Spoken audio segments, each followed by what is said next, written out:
Hello everyone, welcome back दोस्तों। Mission engineering academy के online platform पर आपका स्वागत है। मैं प्यारेलाल रावत। आज हम लोग डिस्कस करने वाले हैं टेक्नीशियन आरआरबी टेक्नीशियन का रिक्रूटमेंट नोटिफिकेशन, जो कि भारत सरकार रेल मंत्रालय रेलवे भर्ती बोर्ड के द्वारा जो है तो नोटिफिकेशन जारी किया गया है।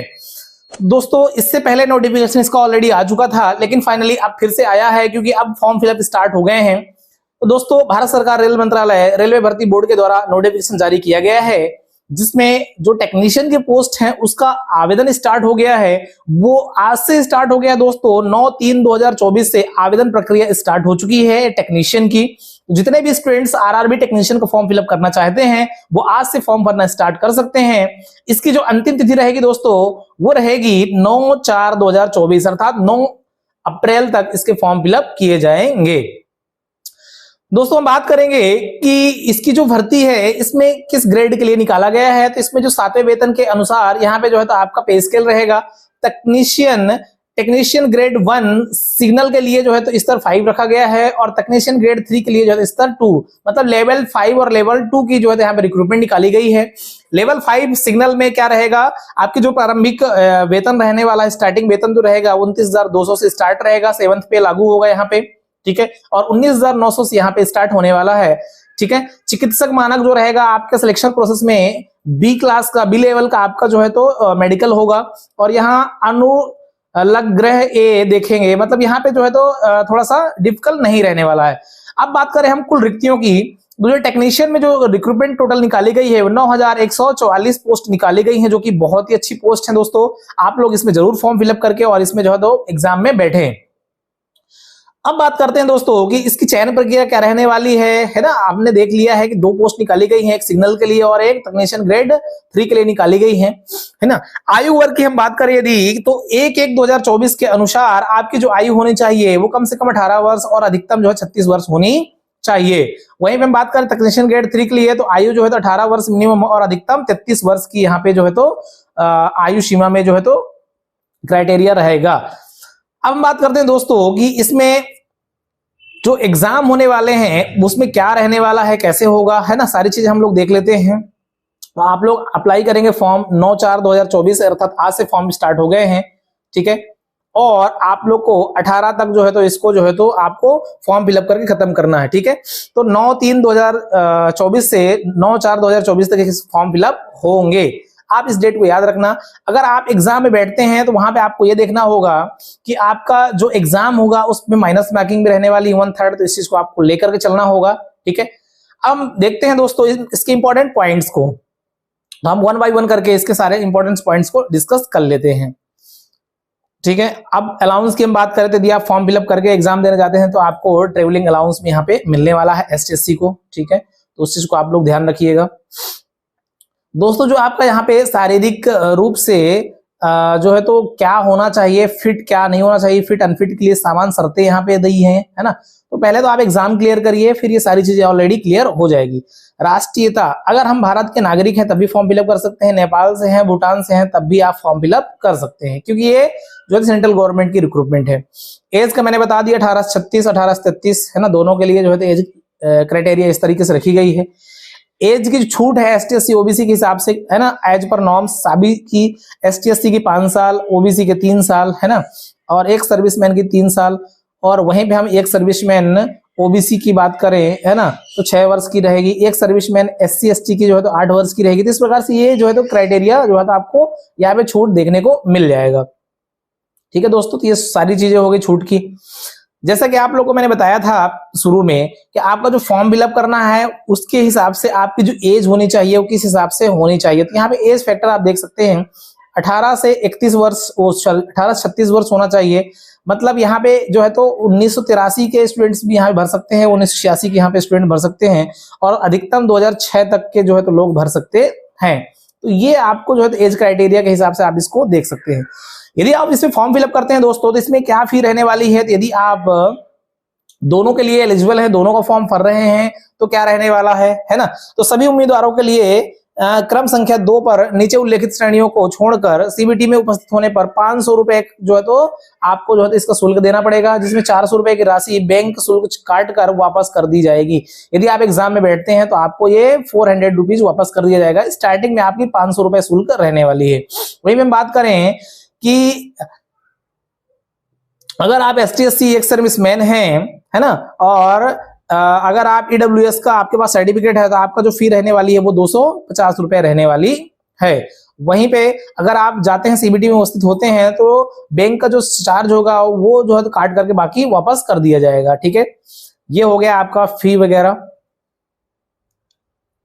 अब हम बात करते हैं दोस्तों इसके महत्वपूर्ण पॉइंट को, महत्वपूर्ण बिंदुओं को। ठीक है,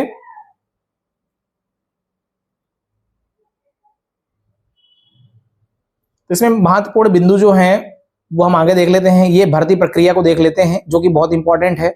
ठीक है, तो भर्ती प्रक्रिया में क्या होने वाला है, उम्मीदवार को आरआरबी की किसी भी आधिकारिक वेबसाइट के माध्यम से केवल ऑनलाइन मोड पे जो है तो आपके आवेदन किए जाएंगे। भर्ती प्रक्रिया में निम्नलिखित चरण होने वाले हैं। सबसे पहले कंप्यूटराइज सीबीटी एग्जाम होगा, फिर डीवी होगा, डॉक्यूमेंट्स वेरिफिकेशन होगा, फिर मेडिकल जो है तो आपका होगा, है ना, मेडिकल परीक्षण होगा। इसके बाद परीक्षा सूची और स्थानों की जानकारी आरआरबी वेबसाइट जो है तो यहाँ पे अपलोड करेगा। किसी भी चरण को स्थगित या स्थान तिथि या शिफ्ट में बदलाव का अनुरोध किसी भी परिस्थिति में विचार नहीं किया जाएगा, अर्थात आपका जो तय होगा उसी तय समय सीमा पर आपको जो है एग्जाम में जाना है। तो कुल मिला के इसका जो चरण होंगे वो 2 होंगे। पहला होगा सीबीटी एग्जाम, दूसरा होगा डॉक्यूमेंट्स वेरिफिकेशन, इसके बाद डायरेक्ट आपका मेडिकल होगा और ज्वाइनिंग हो जाएगी। ठीक है, तो प्रत्येक वेतन स्तर के लिए अलग अलग सीबीटी एग्जाम होंगे, मतलब सीबीटी सिग्नल के लिए अलग होगा, ग्रेड 3 के लिए अलग हो, दोनों के लिए सीबीटी अलग होंगे। इसमें इंपॉर्टेंट क्या है, तो कुल अवधि जो आपका एग्जाम होगा वो 90 मिनट आपको दिए जाएंगे। ठीक है, आपको कितना दिए जाएंगे, 90 मिनट आपको यहाँ पे दिए जाएंगे, और 90 मिनट में आपको जो क्वेश्चन सॉल्व करना है दोस्तों वो करना है 100 मार्क्स। 100 मार्क्स जो है तो 90 मिनट में आपको करना है। प्रत्येक गलत अगर क्वेश्चन जो भी होंगे उसका 1/3 आपका माइनस मार्किंग रहने वाली है। ठीक है, अगर आप यहाँ पे पात्रता के लिए न्यूनतम जो पास प्रतिशत होना चाहिए वो AWS और UR के लिए जो है वो 40%, ओबीसी के लिए 30%, ST/SC के लिए जो है तो,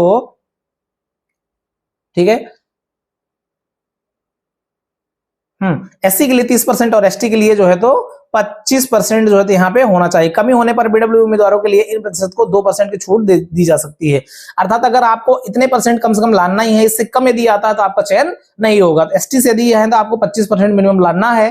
अगर आप EWS और UR है तो आपको 40% आपको कम से कम लाना अनिवार्य है, तभी आप जो है तो आगे की चयन प्रक्रिया के लिए शामिल किए जाएंगे। ओके, तो ये सारी चीजें हैं। अब आपको देखना है कि तकनीशियन ग्रेड 1 सिग्नल के सीबीटी के लिए सिलेबस क्या रहने वाला है। तो सिलेबस जो रहने वाला है बहुविकल्पी प्रश्नों के अनुसार यहाँ पे सामान्य जागरूकता मतलब जो है तो आपका सामान्य ज्ञान होना चाहिए, सामान्य बौद्धिक और तर्क मतलब आपका रीजनिंग, मैथ्स, ये सारी चीजें होनी चाहिए। कंप्यूटर के जो है तो अनुप्रयोग, एप्लीकेशन कहाँ पे कंप्यूटर का यूज करते हैं। मैथमेटिक्स में आपके क्वेश्चन रहेंगे, कंप्यूटर रहेगा, गणित रहेगी, रीजनिंग रहेगी, है ना। बुनियादी विज्ञान और इंजीनियरिंग मतलब जनरल नॉलेज और इंजीनियरिंग के कुछ जो है तो टेक्निकल जो है तो सब्जेक्ट यहाँ पे रहने वाले हैं। तो यहाँ पे आप देख लेंगे कि सिग्नल तकनीशियन ग्रेड 1 सिग्नल के लिए सीबीटी के लिए जो दोस्तों सामान्य जागरूकता 10 नंबर का रहेगा, तर्क बुद्धि और तर्क शक्ति, है ना, सामान्य बुद्धि और तर्क शक्ति 15 क्वेश्चन का रहेगा। कंप्यूटर से 20 क्वेश्चन आएंगे, है ना। जो मैथमेटिक्स है उसमें 20 क्वेश्चन आने वाले हैं। बुनियादी विज्ञान और इंजीनियरिंग से 35 क्वेश्चन आने वाले हैं। कुल 100 मार्क्स का रहेगा और 100 मार्क्स आपको जो है तो 90 मिनट में देना है। ठीक है, 90 मिनट का आपको जो है तो वहां पे समय दिया जाएगा। अब हम बात करें टेक्नीशियन ग्रेड 3 के लिए यानी वेतन स्तर 2 के लिए क्या क्या रहेगा। तो कुल अवधि 90 मिनट इसमें भी रहने वाली है, 100 क्वेश्चन इसमें भी रहने वाले हैं। प्रत्येक गलत के लिए 1/3 यहाँ पे भी क्वेश्चन काटे जाएंगे। ठीक है, कई पारियों में आयोजित सीबीटी अंकों का जो है तो समन्वयीकरण किया जाएगा, अर्थात नॉर्मलाइजेशन भी यहाँ पे होगा। क्राइटेरिया सेम है, ओबीसी के लिए EWS और जनरल के लिए 40%, ओबीसी के लिए 30%, SC के लिए ना 30 है और SC के लिए 25% ही जो है यहाँ पे आरक्षण दिया जाएगा। कम से कम क्वालिफाई करने के लिए इतना लाना है। अब बात करें तकनीशियन ग्रेड 3 के लिए तो अंक गणित आपका मैथमेटिक्स 25 नंबर का होना चाहिए, सामान्य विज्ञान 25 नंबर का होना चाहिए, सामान्य आपका जागरूकता मतलब जीके आपका जनरल नॉलेज आपका जो है तो करंट अफेयर्स वगैरह 40 नंबर का रहेगा और 10% का जो है तो आपका है ना। 25 नंबर आपके अंक गणित मतलब मैथ रहेगा, 25 जो है तो आपका रीजनिंग रहेगी, 25 नंबर का आपका सामान्य विज्ञान रहेगा, लूसेंट वगैरह जो आप लोग पढ़ते हैं, और सामान्य जागरूकता ये जो रहेगा ये जीके हो गया, ये जो है जीएस हो गया, ये दोनों मिलाकर के 50 नंबर रहने वाले हैं। ऐसे 100 क्वेश्चन रहेंगे और 90 मिनट का आपको यहाँ पे भी समय मिलने वाला है। ओके, इसके बाद आप अगर चयन होते हैं दस्तावेज वेरिफिकेशन डीबी होगा। आवेदन कैसे करें इसका प्रारूप आपको ऑनलाइन के माध्यम से वेबसाइट में आप जाएंगे सारी चीजें मिल जाएगी। ओके दोस्तों, तो क्या क्या आप जो है तो कहां कहां पे आप भर सकते हैं, तो यहाँ पे दिया हुआ है ना, कि किस किस वेबसाइट के थ्रू जो है तो आप देख सकते हैं किस किस जोन में आप भर सकते हैं। तो अहमदाबाद हो गया, अजमेर हो गया, है ना, बेंगलुरु हो गया, भोपाल हो गया, चेन्नई हो गया, मालदा हो गया, पटना, प्रयागराज, सिकंदराबाद, रांची, ये सभी जगह जो है तो आप फॉर्म फिलअप कर सकते हैं। इनकी ऑथेंटिक वेबसाइट दी गई है, इसमें आप जाकर के विजिट कर सकते हैं। ओके दोस्तों, यदि आप ALP असिस्टेंट लोको पायलट की तैयारी कर रहे हैं, टेक्नीशियन की तैयारी कर रहे हैं, टेक्निकल से आप जो है तो टेक्निकल आप यदि पढ़ना चाहते हैं, हमारे चैनल में मिशन इंजीनियरिंग एकेडमी में टेक्निकल पूरा पढ़ाया जाता है, तो आप आकर के यहाँ पे तैयारी कर सकते हैं। ठीक है, भर्ती का चरण कौन कौन सा होगा? CBT कंप्यूटर आधारित टेस्ट होगा, फिर आपका डॉक्यूमेंट वेरिफिकेशन होगा, फिर आपका मेडिकल होगा, इसके बाद आपकी ज्वाइनिंग दे दी जाएगी। ओके दोस्तों, आई होप सारी चीजें क्लियर हो गई होगी, है ना, और आप लोगों ने देख लिया होगा, सारी चीजें क्लियर हो गई होगी, आपको यहाँ पे सारी चीजें समझ में आ गई होगी। अगर आप फॉर्म फिलअप इसमें करते हैं तो आप इसकी तैयारी करिए। ठीक है, अब यहाँ पे हम बात करें एक टेक्नीशियन ग्रेड सिग्नल 1 के लिए, अगर हम बात करें दोस्तों यहाँ पे कि आप जो है तो न्यूनतम शैक्षणिक योग्यता क्या रहने वाली है, मिनिमम क्वालिफिकेशन क्या होने वाला है। तो यदि आप किसी मान्यता प्राप्त विश्वविद्यालय से या संस्थान से भौतिकी, इलेक्ट्रॉनिक्स, आप कंप्यूटर विज्ञान संस्था, है ना, विज्ञान सूचना से यदि आपने क्या किया है, BSc किया है, तब भी आप फॉर्म फिलअप कर सकते हैं, है ना। ये सारी चीजें होनी चाहिए। डिप्लोमा आपका 3 साल का है, तब भी आप फॉर्म फिलअप कर सकते हैं इंजीनियरिंग से। ठीक है, इंजीनियरिंग में आपकी डिग्री है, तब भी आप फॉर्म फिलअप कर सकते हैं। वहीं पे हम ग्रेड 3 की बात करें तो आपके पास में जो है तो इसमें आपका ITI होना चाहिए। ठीक है, जैसे मैट्रिकुलम, SLC और NCVT, SCVT से मान्यता प्राप्त संस्थान से फिटर आबली बिल्डर का, है ना, कारपेंटर आबली बिल्डर, प्लम्बर, मैकेनिकल, है ना, लोकोमोटिव के लिए, हैंडलिंग के लिए, क्रेन ऑपरेटर के लिए। सबसे हम बात करें इंपॉर्टेंट, यदि आप टेक्नीशियन ग्रेड 3 डीजल इलेक्ट्रॉनिक्स या इससे संबंधित आप फॉर्म फिलअप कर सकते हैं। तो यहाँ पे क्या होगा, इलेक्ट्रीशियन ट्रेड वाले एलिजिबल है, जिसका हम लोग जो है यहाँ पे सिलेबस भी कवर कर रहे हैं। इलेक्ट्रिकल या इलेक्ट्रॉनिक्स या इलेक्ट्रीशियन ट्रेड के यदि बच्चे हैं तो आप हमारे चैनल में आकर के जुड़ करके अपनी पढ़ाई कर सकते हैं। दोस्तों ये स्पेशल ब्रांच भी हैं। ITI यदि आपने किया है, पॉलिटेक्निक आपने किया है, BE BTech आपने किया, तब भी इसमें आप फॉर्म फिलअप कर सकते हैं। कैटेगरी वाइज, जोन वाइज यहाँ पे जो है तो यहाँ पे ऑलरेडी पोस्ट बताई गई है, तो आप जा करके देख सकते हैं। ओके दोस्तों, तो इस नोटिफिकेशन को हम लोग यही फिनिश करते हैं। आई होप आपको सारी जानकारी मिल गई होगी। ठीक है, अब हम लोग जो है तो नेक्स्ट वीडियो में मिलेंगे इसी प्रकार के नए नोटिफिकेशन के साथ में। तब तक के लिए जय हिंद, जय Bharat, take care, bye bye.